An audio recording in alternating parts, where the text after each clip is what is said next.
नमस्कार, स्वागत है आपका। आप देख रहे हैं इंडिया डेली। मैं हूं आपके साथ शिवम दत्त मेहता और मेरे साथ है मेरी सहयोगी। नमस्कार, मैं हूं आपके साथ गीतू चौहान और आइए अब शुरुआत करते हैं हमारे स्पेशल न्यूज बुलेटिन की, जो है गुड मॉर्निंग इंडिया। तो हमारे इस खास बुलेटिन में हम आपको दिखाएंगे देश दुनिया की तमाम अहम खबरें, वो भी एकदम अलग अंदाज में। बड़ी और अहम खबरों के साथ हम आपको बताएंगे देश का मूड, आम आदमी के लिए जरूरी बातें। और इसके अलावा गुड मॉर्निंग इंडिया में आप देखेंगे सोच की बात, जहां हम बताएंगे वो खबर जो सबसे ज्यादा चर्चा में है, जो देश में बहस का मुद्दा बनी हुई है। और बात होगी दुनिया की भी, जहां हम आपको दिखाएंगे दुनिया की तमाम बड़ी खबरें। तो चलिए शुरुआत करते हैं अपने इस खास बुलेटिन की गीतू। बिल्कुल, और शुरुआत करते हैं अपने खास बुलेटिन गुड मॉर्निंग इंडिया की। सबसे पहले बात करेंगे 4 बड़ी खबरों की। तो पहली खबर में बात करेंगे आरएसएस के शताब्दी समारोह की। देश के सबसे पुराने सामाजिक सांस्कृतिक संगठनों में से एक राष्ट्रीय स्वयंसेवक संघ यानी आरएसएस अपने 100 साल पूरे कर रहा है। इस ऐतिहासिक मौके पर दिल्ली में विशेष कार्यक्रम आयोजित किया जाएगा। प्रधानमंत्री मोदी मुख्य अतिथि के तौर पर इसमें शामिल होंगे। बिल्कुल, और दूसरी खबर में बात बरेली हिंसा की भी करेंगे, जहां आई लव मोहम्मद को लेकर जो प्रोटेस्ट हुए, जो बवाल हुआ, उसके बाद लॉ एंड ऑर्डर सिचुएशन खराब हुई, उस पर हुई हिंसा के बाद से ही पुलिस का एक्शन लगातार जारी है। आरोपियों के घरों पर बुलडोजर कार्रवाई की गई है, चिन्हित किया गया है जो प्रॉपर्टी है उसको, अगर उस पर कार्रवाई होनी है तो बुलडोजर चलाया गया है। तो वहीं कई लोगों को गिरफ्तार भी कर लिया गया है। बिल्कुल, और तीसरी खबर में बात होगी शारदीय नवरात्रि की। देश भर में नवरात्रि का पर्व धूमधाम से मनाया जा रहा है। सुबह से ही मंदिरों में भक्तों की भीड़ देखने को मिल रही है। मां के दर्शन के लिए मंदिरों में लंबी लंबी कतारें लगी हुई हैं। बिल्कुल, और चौथी और मुख्य खबर ये भी, जिसमें हम बात करेंगे फिलीपींस की, जहां भूकंप के जोरदार झटकों में करीब 20 लोगों की मौत हो गई है। तो कुदरत के आगे इंसान कितना बेबस है, तो ये खबर जो है उसके बारे में भी लोगों को बताएंगे। वहीं कई लोग जो है लापता भी वहां पर जो है वो हो चुके हैं। तो बिल्कुल, और गुड मॉर्निंग इंडिया में लेकिन सबसे पहले बात करते हैं आज के मूड की। आज के मूड में बात होगी आरएसएस की, जो कि अपना शताब्दी समारोह आज मना रहा है, जिसमें पीएम मोदी मुख्य अतिथि के तौर पर शामिल होंगे। आरएसएस जिसने 1925 में नागपुर से अपनी यात्रा शुरू की थी और अब 100 साल पूरे करने जा रहा है। इस खास मौके पर पीएम नरेंद्र मोदी नई दिल्ली में आरएसएस के योगदान को दर्शाने वाला स्मारक, डाक टिकट और सिक्का जारी करेंगे। बिल्कुल, कार्यक्रम डॉक्टर अंबेडकर इंटरनेशनल सेंटर में सुबह करीब 10:30 बजे से होगा। थोड़ा समय बाकी। आरएसएस दशहरा से अपना शताब्दी वर्ष कार्यक्रम शुरू कर रहा है। इसके तहत 2 अक्टूबर 2025 से 20 अक्टूबर 2026 तक आप देश भर में 7 बड़े कार्यक्रम आयोजित होंगे। इसके अलावा संघ प्रमुख मोहन भागवत जी अमेरिका और यूरोप के कुछ देशों में कार्यक्रमों में शामिल हो सकते हैं। तो मोदी ने 28 सितंबर को मन की बात कार्यक्रम में भी आरएसएस का जिक्र किया था। मोदी ने कहा कि इस बार विजयदशमी एक और वजह से भी बहुत विशेष है। इसी दिन राष्ट्रीय स्वयंसेवक संघ की स्थापना के 100 साल भी हो रहे हैं और एक शताब्दी की यात्रा जितनी अद्भुत है, अभूतपूर्व है, उतनी ही प्रेरक भी है। तो बता दें कि पिछले 100 सालों में आरएसएस ने शिक्षा, स्वास्थ्य, सामाजिक कल्याण और आपदा राहत जैसे क्षेत्रों में महत्वपूर्ण योगदान दिया है। बिल्कुल, बाढ़, भूकंप और चक्रवात जैसी प्राकृतिक आपदाओं के दौरान आरएसएस के स्वयंसेवकों ने राहत और पुनर्वास कार्यों में सक्रिय भूमिका निभाई। हर बार की तरह गीतू, हमने भी देखा है कई बार कोई आपदा आती है, कोई फ्लड्स आते हैं, कोई कैलामिटी आती है, तो उस दौरान एक स्वयंसेवक जो हैं वो ऑन ग्राउंड जाते हैं, लोगों की मदद करते हैं और कोई शोर नहीं मचाते कि हमने ये सब किया है। एकदम समर्पित होके, वो समर्पित भाव के साथ स्वयंसेवकों के द्वारा जो कार्य किया जाता है एक मिसाल बनता है। इसके सहयोगी संगठनों ने युवाओं, महिलाओं और किसानों को सशक्त बनाने, सामुदायिक भागीदारी को बढ़ावा देने और स्थानीय समुदायों को मजबूत करने में भी योगदान दिया गया। बिल्कुल, और ये देखिए आरएसएस का उदय सदियों के विदेशी शासन के खिलाफ एक जन आंदोलन के रूप में देखा जाता है। संगठन का विकास भारत के सांस्कृतिक गौरव और धर्म से प्रेरित इसके दृष्टिकोण के कारण हुआ है, जो कि लोगों के बीच गहरी भावनात्मक छाप भी छोड़ता है। और ये शताब्दी समारोह न केवल आरएसएस की ऐतिहासिक उपलब्धियों का उत्सव है, बल्कि भारत की सांस्कृतिक यात्रा और राष्ट्रीय एकता को भी मजबूत करने में अहम भूमिका निभाता है। बिल्कुल, इसी पर और जानकारी देने के लिए हमारे साथ दृष्टि गुप्ता फोन लाइन पर जुड़ चुकी हैं। दृष्टि, क्या कुछ खास रहेगा समारोह की अगर बात करें तो? देखिए, बहुत ही महत्वपूर्ण समारोह है क्योंकि 2 अक्टूबर को आरएसएस के राष्ट्रीय स्वयंसेवक संघ के 100 साल पूरे हो रहे हैं और राष्ट्रीय स्वयंसेवक संघ का एक बहुत बड़ा योगदान है देश के सर्वांगीण विकास में, संस्कृति को बचाए रखने में। और एक तरीके से युवाओं को एक इकट्ठा होकर के देश की प्रगति में आगे बढ़ाने में। तो ऐसे में एक बहुत महत्वपूर्ण है। इसके लिए प्रधानमंत्री मोदी आज 10:30 बजे अम्बेडकर इंटरनेशनल सेंटर में एक डाक टिकट जारी करेंगे, जिसमें राष्ट्रीय स्वयंसेवक संघ का झंडा या एक प्रतीक चिन्ह हो सकता है, और साथ ही 100 रुपए का सिक्का भी जारी करेंगे। तो ये एक बहुत ही महत्वपूर्ण है। और उन्होंने ये भी कहा है कि जिस तरीके से देश को आगे बढ़ाने में राष्ट्रीय स्वयंसेवक संघ शुरुआत से ही काम करता रहा है, 1925 से, जिससे कि आपने बताया शिवम हेडगेवार ने इसकी स्थापना की थी, और जिस तरीके से राष्ट्रीय स्वयंसेवक संघ हमेशा ही इस काम में लगा रहता है। तो एक शताब्दी समारोह को एक दिन के जश्न के तौर पे नहीं मनाया जाएगा, बल्कि इसको एक पूरे साल मनाया जाएगा। सारे जितने भी युवाओं हो उनको इकट्ठा करके उनको अनुशासन प्रिय बनाकर, देश के विकास में योगदान देकर, उनको स्किल करके, उनको ये सिखाकर कि हमारा कल्चर ही हमारे देश को आगे बढ़ा सकता है। विश्व गुरु बनने की दिशा में भारत जो लगातार एक कदम आगे बढ़ा रहा है, उसके लिए भी शताब्दी वर्ष बहुत महत्वपूर्ण है। तो इन्हीं सबको लेकर के एक बहुत महत्वपूर्ण डाक टिकट आज प्रधानमंत्री मोदी जारी करेंगे। आपको याद होगा आयोजित किया जा रहा है, इसमें कौन कौन शामिल रहेगा और क्या समय रहेगा कार्यक्रम का? देखिए 10:30 बजे अम्बेडकर इंटरनेशनल सेंटर में ये कार्यक्रम होगा अभी आज ही, और प्रधानमंत्री इसमें होंगे, सरसंघ चालक मोहन भागवत भी इसमें होंगे, और साथ ही कई स्वयंसेवक संघ भी इसमें होंगे, राष्ट्रीय स्वयंसेवक होंगे, क्योंकि देखिए आरएसएस का ही अपना खुद का प्रोग्राम है। तो इसमें उनके सारे लोग मौजूद होंगे और कुछ केंद्रीय मंत्री भी इसमें शामिल हो सकते हैं। जी बिल्कुल दृष्टि, आरएसएस की अगर बात की जाए तो कई कैलामिटीज में, कई ऐसे मौकों पर स्वयंसेवकों ने राष्ट्र की सेवा करने का मौका जो है वो छोड़ा नहीं, हमेशा सेवा करी है। तो क्या इस कार्यक्रम में भी हमें उसी की झलक मिलेगी कि आरएसएस के द्वारा क्या कुछ किया गया है? और साल भर तो कार्यक्रम रहेगा ही। बिल्कुल, आरएसएस का मतलब एक राष्ट्रीय स्वयंसेवक संघ का समूह है, यानी कि ऐसे वो लोग जो अनुशासन प्रिय हैं, जो देश के विकास में योगदान देते हैं। जब कभी कोई आपदा या इस तरह की कोई परिस्थिति सामने आती है जहां देश एक संकट में होता है, वहां पर वो एनडीआरएफ, एसडीआरएफ की तरह जाते हैं और लगातार सेवा भाव करते हैं। तो देश के लिए समर्पित है, देश की संस्कृति को बचाने के लिए, देश के सर्वांगीण विकास के लिए जिस तरह वो काम करते हैं, जिनका योगदान दिखता नहीं है, लेकिन वो भीतर ही भीतर उस देश की नींव है, जो देश के जिसके युवा वहां से प्रेरणा लेते हैं। तो राष्ट्रीय स्वयंसेवक संघ ने हमेशा यही कहा है कि हम कभी किसी का चीज नहीं मांगते, हम स्वयं से अपने सामान, अपना पैसा जुटाते हैं और अपने देश को आगे बढ़ाने के लिए योगदान देते हैं। तो एक तरीके से आरएसएस बहुत पुरानी विचारधारा कह सकते हैं कि विचारधारा है। प्रधानमंत्री मोदी ने भी लाल किले की प्राचीर से यही कहा था कि शताब्दी समारोह है और बहुत महत्वपूर्ण है, क्योंकि आरएसएस ने स्टार्टिंग से ही देश की सेवा की है। तो वो एक ऐसा समूह है जिससे हम सबको गर्व होना चाहिए। बिल्कुल दृष्टि, आप सही कह रही हैं, विचारधारा है और इस विचारधारा को लगातार आगे भी प्रवाहित करते रहना भी चाहिए, जिस तरह से 100 वर्ष पूरे होने जा रहे हैं। तो इसमें ये एक महत्वपूर्ण बात ये भी समझने की है कि आरएसएस में अगर आप सोचेंगे कि आप उससे आपको क्या फायदा होने वाला है, तो आरएसएस में ये बात आम है कि आप ये मत सोचिए कि आपको क्या फायदा होगा, आप ये सोचिए कि आप क्या कर सकते हैं तो राष्ट्र के लिए और आरएसएस के लिए। बिल्कुल, और शिवम आगे बढ़ते हैं, बात कर लेते हैं सवाल आम आदमी की। यानी सवाल आम आदमी का हमारे सेगमेंट बहुत खास है। आज इसमें हम बात कर रहे हैं उत्तर प्रदेश के बरेली जिले की, जहां पर आई लव मोहम्मद के बाद हुई हिंसा पर पुलिस का एक्शन लगातार जारी है। दरअसल बरेली में बीते दिनों आई लव मोहम्मद विवाद के बीच भड़की हिंसा के मामले में पुलिस की तरफ से ताबड़तोड़ गिरफ्तारियां जारी हैं। पुलिस ने इस मामले में गोली चलने वाले गौ तस्कर को भी एनकाउंटर में दबोच लिया है। बिल्कुल, बरेली बवाल मामले में ताजिम को पुलिस ने मुठभेड़ के दौरान गिरफ्तार किया और मुठभेड़ के दौरान आरोपी के पैर में गोली लगी है। बता दें कि हिंसा के बीच मौलाना तौकीर समेत 73 लोगों को पुलिस द्वारा गिरफ्तार किया जा चुका है। पुलिस प्रशासन की तरफ से लगातार उपद्रवियों के खिलाफ कार्रवाई की जा रही है।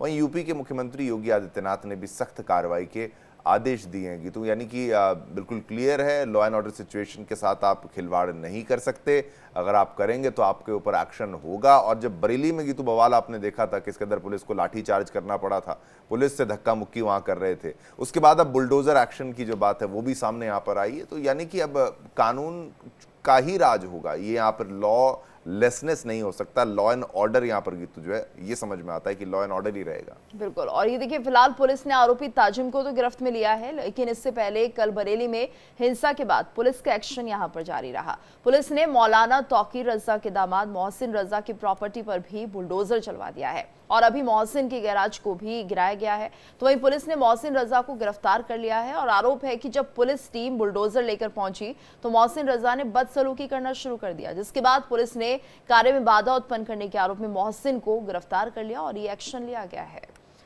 बिल्कुल। और मौलाना तौकीर रजा के भाई तौसीफ रजा ने एक प्रेस कॉन्फ्रेंस की जिसमें उन्होंने कई मुख्य मांगे रखी। वो कह रहे हैं कि बेगुनाह मुसलमानों की गिरफ्तारी जो है वो रोकी जाए, पुलिस की मनमानी दबिशें बंद हों, झूठे मुकदमे वापस लिए जाएं, बुलडोज़र कार्रवाई रोकी जाए। तो एक पहलू इनका भी जो है वो सुनना ज़रूरी है कि भाई इनकी भी जो मांग है कि भाई ये कह रहे हैं कि ज़्यादती हो रही है, बुलडोज़र कार्रवाई हो रही है, वो रुकनी चाहिए। साथ में उन्होंने ये भी कहा कि अगर हमारी मांगे जल्द ही पूरी नहीं की गई तो ठोस फैसला लिया जाएगा, यानी कि अल्टीमेटम तक दे दिया गया इनकी तरफ से। बिल्कुल। तो ये इनका पहलू भी जरूर सुनना चाहिए और क्या कुछ कहा है ये भी जरा हम सुनाते हैं अपने दर्शकों को। और प्रशासन से ये अपील की गई है कि जिन लोगों को आपने गिरफ्तार किया है, बेवजह में जिन लोगों के घरों पर दबिश डाल के आपने गिरफ्तार किया है, उन लोगों को ऊपर जो धाराएं लगाई हैं वो वापस ली जाएं और उनको रिहा किया जाए। और जिनके घरों पर बिल्डोज़र चलाने की तैयारी की है या बिल्डोज़र चलाने की कोशिश कर रहे हैं, उस पर रोक लगाई जाए। हमने ये प्रेस कॉन्फ्रेंस में और ज्यादा जानकारी के लिए बात करेंगे संवाददाता अंबुज मिश्रा से। अंबुज, ये जो पूरा मामला है आई लव मोहम्मद से जुड़ा हुआ, अब कहीं ना कहीं इसमें कई गिरफ्तारियां हो चुकी है, लेकिन विरोध ये भी हो रहा है कि जातियां हो रही है एक विशेष धर्म के लिए। जी बिल्कुल, ये कहना गलत ना होगा, ये सिर्फ एक संयोगपूर्ण कार्रवाई नहीं, ये शक्ति, डर और संदेश का सम्मिलित तेवर है। योगी सरकार और बरेली पुलिस ये स्पष्ट कर देना चाहती है जो भी इस तरह की साजिश में शामिल हुए हैं उनके लिए जेल, बुलडोजर और नामो निशान सब तैयार है। तो अंबुज, फिलहाल हालात क्या बने हुए हैं? देखिए, हालात शांतिपूर्ण है, लेकिन आज प्रशासन की जो बुलडोजर कार्रवाई है वह भी जारी रह सकती है। अभी तक आज 6वां दिन है और 6 दर्जन से ज्यादा आरोपी पुलिस गिरफ्तार कर जेल भेज चुकी है। बवाल में पुलिस के ऊपर फायरिंग करने वाले ताजिम को कल पुलिस मुठभेड़ में गिरफ्तार किया गया है। शांतिपूर्ण है, लेकिन मौलाना तौकीर के भाई एक तरीके से अल्टीमेटम दे रहे हैं, उलेमाओं को जोड़ने का दावा कर रहे हैं। अगर कार्रवाई नहीं रोकी जाती है तो वे उलेमा जोड़ने की बात कर रहे हैं। यानी साफ तौर पर इसको धमकी के रूप में देखा जाए क्या अंबुज?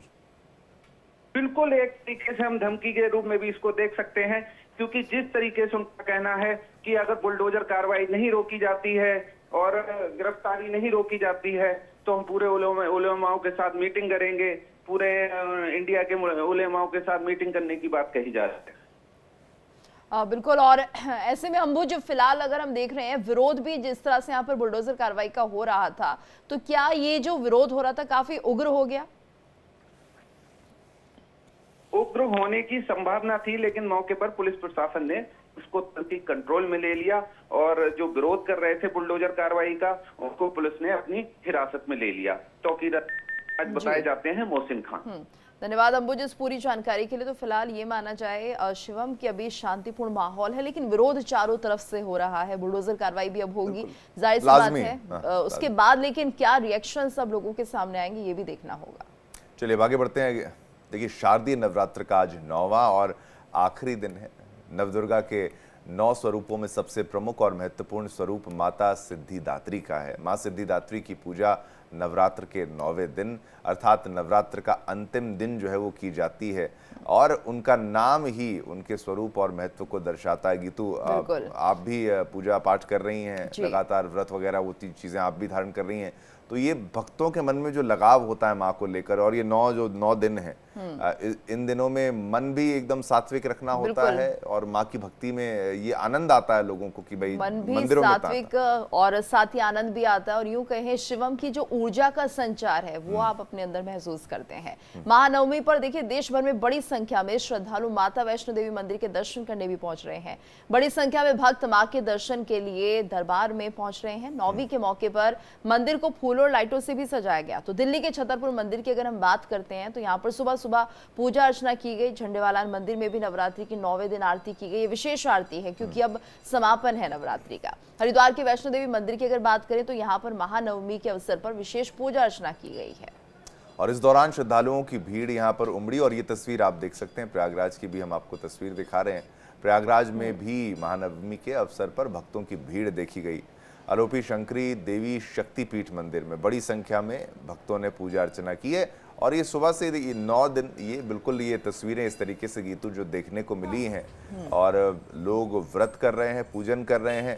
और चाहे आप जम्मू कश्मीर की बात करें, कटरा जम्मू, ये तस्वीर जो है माँ वैष्णो देवी का दरबार तो ऐसा सजा है और हर कोई जाना चाहता है। माँ के शक्तिपीठों की बात अगर की जाए, वहाँ जाना चाहता है, माँ के दरबार में जाना चाहता है और हर कोई। देखिए कल कन्या पूजन हुआ, बिल्कुल, और आज भी कन्या पूजन किया जा रहा है शिवम, क्योंकि अच्छा। आज नवमी तिथि है, तो अष्टमी और नवमी दोनों तिथियों पर कन्याओं का विशेष पूजन किया जाता है। हालांकि अगर आप चाहें तो पूरी नवरात्रि कन्या पूजन कर सकते हैं, उन्हें भोग लगा सकते हैं, लेकिन अष्टमी और नवमी का अपने आप में ही एक बड़ा विधान है। इसलिए हम देख रहे हैं आज देश भर में कन्या पूजन भी हो रहा है। लेकिन जैसा कि आपने कहा कि वैष्णो देवी के दरबार में या माँ के शक्तिपीठों में हाजिरी लगाने के लिए 9 दिन बहुत महत्वपूर्ण होते हैं और हमें ऊर्जा का एहसास उस जगह जाकर होता भी है। यूं तो हम ये कह सकते हैं 12 महीने ऐसा हमें एहसास होता है, लेकिन इन नवरात्रि में ये जो ऊर्जा है वो दुगनी महसूस होती है, लोगों के अंदर भाव भी होते हैं और माँ की विशेष पूजा भी होती है। तो ये कहा भी जाता है कि इन 9 दिनों में अगर विशेष धामों पर जाएं, माता की शक्ति पीठों के दर्शन करें, तो इसके लाभ अपने आप में बहुत ज्यादा संख्य हो जाते हैं। बिल्कुल माँ शक्ति का रूप है तो बिल्कुल ऊर्जा का संचार होगा और वो माँ की कृपा बरसेगी। और ये 9 दिन लोग व्रत करते हैं और तप करते हैं, मैं तो ये कहूँगा, जिस तरीके से अन्न नहीं खाते और तमाम चीज़ें वो जो है फलाहार पर आ जाते हैं, ये मानना पड़ेगा। और ये हरिद्वार की भी जो तस्वीर है, बाकी जगहों की तस्वीर जो है वो भी हम आपको दिखा रहे हैं। बिल्कुल, और खूबसूरत तस्वीरें आ रही हैं ये, और पूरे देश भर की तस्वीर। हमारी भी कोशिश है शिवम की घर बैठे हमारे दर्शकों को माता वैष्णो देवी के दर्शन कराएं, शक्तिपीठों के दर्शन कराएं और उन्हें ये एहसास ना हो कि अगर वो नहीं दरबार में हाजिरी लगाने जा पाए हैं तो घर बैठे कम से कम उन्हें नमन करें, उनके दर्शन करें। आज देश भर में हम देख रहे हैं श्रद्धालुओं में खास उत्साह है। अगर हम बात करते हैं यहाँ पर 9 दिनों की इस विशेष पूजा की, तो देखिए जो माँ दुर्गा की कृपा है वो 9वें दिन ही कहते हैं सिद्धिदात्री, सिद्धि देती है, वरदान देती है।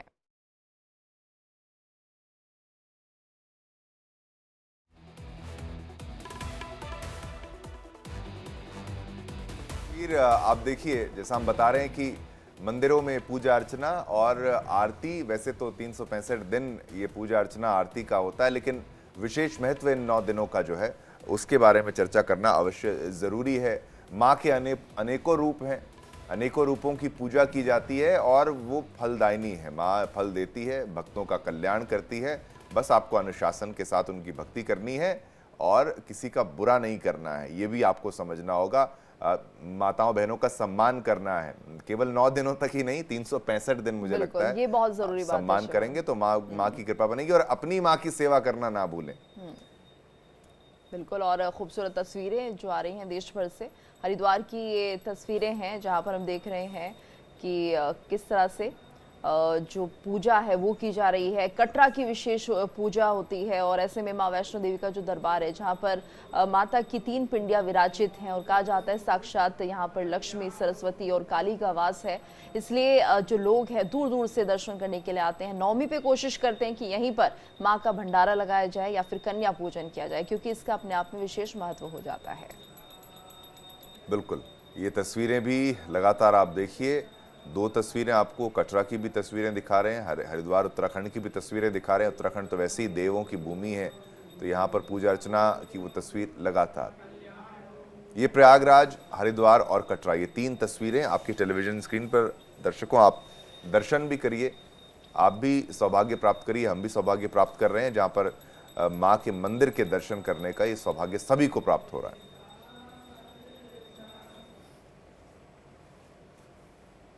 चलिए आगे बढ़ते, बात करते हैं फिलीपींस की। फिलीपींस में 6.9 तीव्रता का शक्तिशाली भूकंप आया है, जिसने प्रदेश के कई हिस्सों में तबाही मचाई है और इस प्राकृतिक आपदा के कारण कई इमारतें ढह गई हैं और कम से कम 20 लोगों की मौत हो गई है। भूकंप के झटके इतने तेज थे कि कई इमारतें, खासकर पुरानी संरचनाएं, पूरी तरह से ढह गई हैं और इससे कई लोग मलबे में दब गए। बचाव टीमें दिन रात काम कर रही हैं। मृतकों की संख्या बढ़ने की आशंका जताई जा रही है, क्योंकि कई लोग अभी भी लापता हैं, जबकि घायलों को नजदीकी अस्पतालों में ले जाया गया है, जहां चिकित्सा टीमें उनकी देखभाल में जुटी हुई हैं। बिल्कुल। और ये देखिए काफ़ी तीव्रता का ये भूकंप रहा है फिलीपींस में और इसमें काफ़ी नुकसान हुआ है। अगर हम देखें तो यहाँ पर जो इसकी तीव्रता रही, जो पुरानी इमारतें थी वो पूरी तरह से तबाह हो गई है शिवम। 6.9 तीव्रता का ये शक्तिशाली भूकंप आया और हम देख रहे हैं कि दुनिया भर से भूकंप की खबरें सामने आ रही हैं, यानी पृथ्वी डोल रही है।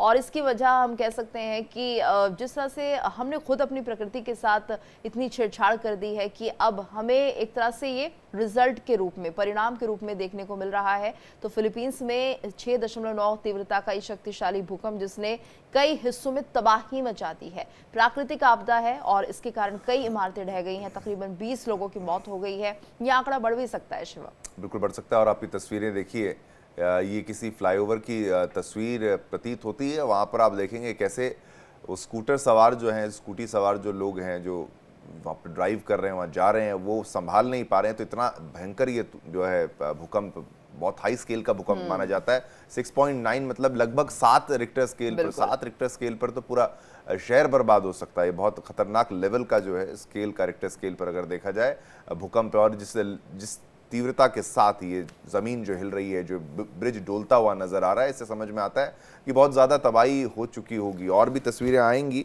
और धीरे धीरे वो भी दिखाएंगे, लेकिन जब ये शांत होगा सब कुछ और जब ठीक ठाक करने का प्रयास किया जाएगा तो और भी आंकड़ा जो है वो बढ़ेगा। लोग काफ़ी इसमें मारे जा चुके होंगे, कई बिल्डिंगें क्षतिग्रस्त हो गई होंगी, कितनी बिल्डिंगें तबाह हो चुकी होंगी, ही मलबा हर जगह देखने को मिल रहा होगा। लेकिन बेहद दुखद, इंसान जो है वो कुदरत के आगे कैसे बेबस है, ये उसी की तस्वीर है कि आप कुछ नहीं कर सकते। भूकंप आएंगे तो आपके पास कोई बचाव नहीं है। हाँ, आप थोड़ा प्रिकॉशन ले सकते हैं, अर्ली वार्निंग अगर कुछ हो इस तरीके का, लेकिन ये हो नहीं पाता। बिल्कुल। और ये देखिए पुरानी इमारतें भी हैं शिवम। अब तो हम देख रहे हैं कि भूकंप रोधी इमारतों का निर्माण का चलन शुरू हो चुका है और कोशिश की जाती है कि जिस इलाके में हमें लगता है कि भूकंप रोधी है वहां पर ऐसी बिल्डिंग्स बनाई जाएं जो कि भूकंप के झटकों को झेल पाए। लेकिन यहाँ पर जो तस्वीरें आ रही है वो सच में डरा भी रही है और एक तरह से लोग भी उस वक्त देखिए किस तरह से दहशत में आए होंगे कि यहाँ पर सड़क पर बाइक्स जो चल रही थी वो हिलने लगती है अचानक। और ये बहुत तीव्रता का भूकंप था, उस वक्त ऐसा लगा होगा कि पता नहीं अगले पल क्या हो जाए। लेकिन यहाँ पर कई इमारतें पूरी तरह से तबाह भी हो चुकी हैं और ऐसे में तकरीबन 20 लोगों की जान यहाँ पर जा चुकी है। लेकिन ये तस्वीर वाकई डराने वाली है। ब्रिज है, नीचे नदी बह रही है और अगर ये ब्रिज टूट जाता तो कितनी तबाही होती शिवम, ये भी हम समझ सकते हैं। बिल्कुल, ये इसका अंदाज़ा भी नहीं लगा सकते कि कितने लोग इसमें और मारे जा सकते हैं। ये बेहद खतरनाक है। धरती जब डोलती है तो आप कुछ नहीं कर सकते। और कई, आपने बिल्कुल ठीक कहा कि अर्थक्वेक्स का एक लगातार सिलसिला जो है वो देखने को मिला। कई जगहों से अर्थक्वेक्स की जो खबरें हैं वो आती हुई नजर आई।